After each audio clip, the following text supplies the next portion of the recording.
নতুন ক্যাম্পাস, নতুন বন্ধু আর নতুন স্বপ্নকে সঙ্গে নিয়ে শেরেবাংলা কৃষি বিশ্ববিদ্যালয়ের নবীন শিক্ষার্থীদের পদচারণায় মুখর হয়ে ওঠে পুরো ক্যাম্পাস। বিশ্ববিদ্যালয়ে তাদের আনুষ্ঠানিক যাত্রার অংশ হিসাবে আয়োজন করা হয় ওরিয়েন্টেশন অনুষ্ঠানের, যেখানে প্রধান অতিথি হিসেবে ছিলেন স্থানীয় সরকার, পল্লী উন্নয়ন ও সমবায় মন্ত্রী মির্জা ফখরুল ইসলাম আলমগীর। শিক্ষার্থীদের উদ্দেশ্যে তিনি বলেন, দেশের উন্নয়নে তরুণদের ভূমিকা অত্যন্ত গুরুত্বপূর্ণ, তাই শুধু চাকরির পেছনে না ছুটে নতুন কর্মসংস্থান তৈরির মানসিকতা গড়ে তুলতে হবে।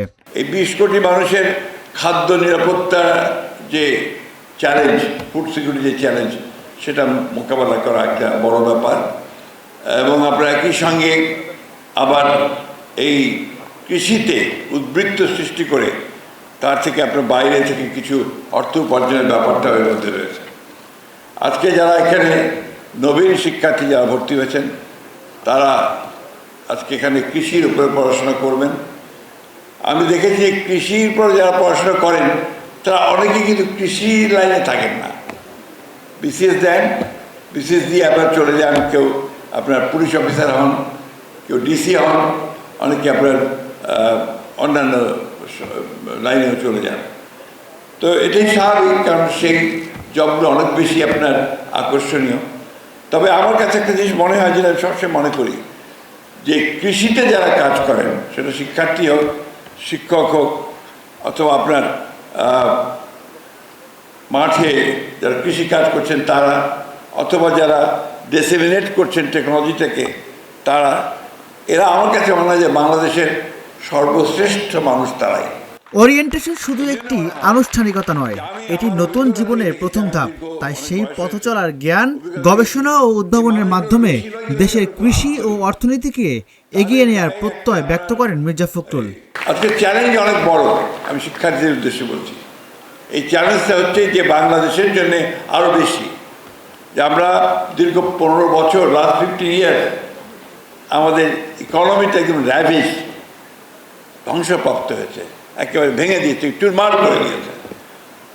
এখন এটাকে নতুন করে গড়ে তোলার খুবই বড় চ্যালেঞ্জের।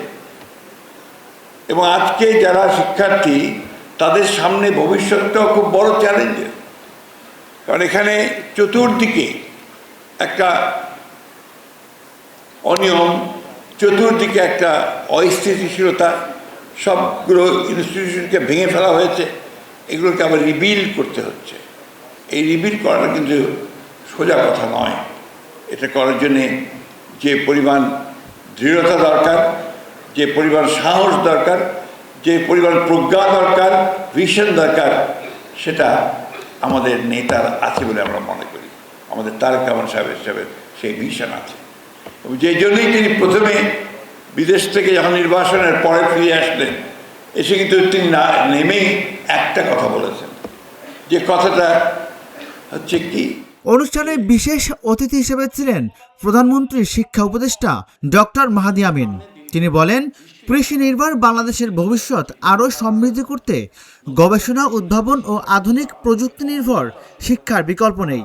এভাবে নিজেকে গড়ে তুলতে হবে যাতে দেশের কৃষিখাতে সবচেয়ে বেশি উপকৃত হয়। গণতান্ত্রিক এই নির্বাচিত সরকার রাষ্ট্র পরিচালনায় এসে প্রথম যে ক্যাবিনেট মিটিং হয়েছিল 1 সপ্তাহের ভিতর, সেখানে কিন্তু নির্বাচনী প্রতিশ্রুতি অনুযায়ী দেশের সকল কৃষকদের জন্য 10,000 টাকা পর্যন্ত সুদসহ কৃষি ঋণ মওকুফ করা হয়েছে, যেটা একটা যুগান্তকারী সিদ্ধান্ত হয়েছে।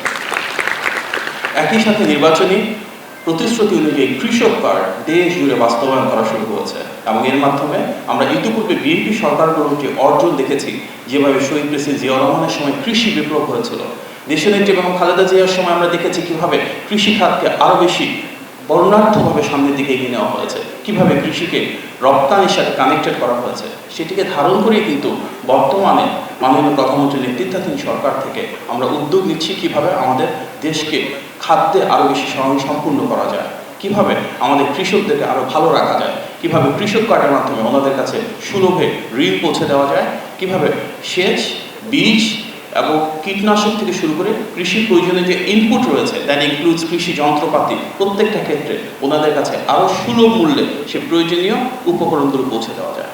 আমাদের মূল উদ্দেশ্য একদিকে যেমন কৃষি প্রোডাক্টিভিটি বাড়ানো, ডাইভার্সিফিকেশন বাড়ানো, একই সাথে আপনাদের মাধ্যমে কৃষি উদ্যোক্তার সংখ্যা বাড়ানো।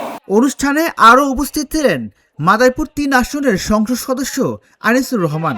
অতিথিরা নবীন শিক্ষার্থীদের সততা, দক্ষতা ও মানবিক মূল্যবোধে সমৃদ্ধ হয়ে দেশ গঠনে অবদান রাখার আহ্বান জানান। আমি মনে করব এবং রাজিবুল ইসলাম, ঢাকা জার্নাল, ঢাকা। হোস্টেলের কথা বলেছে, যেটা নাই সেটার দাবি আমরা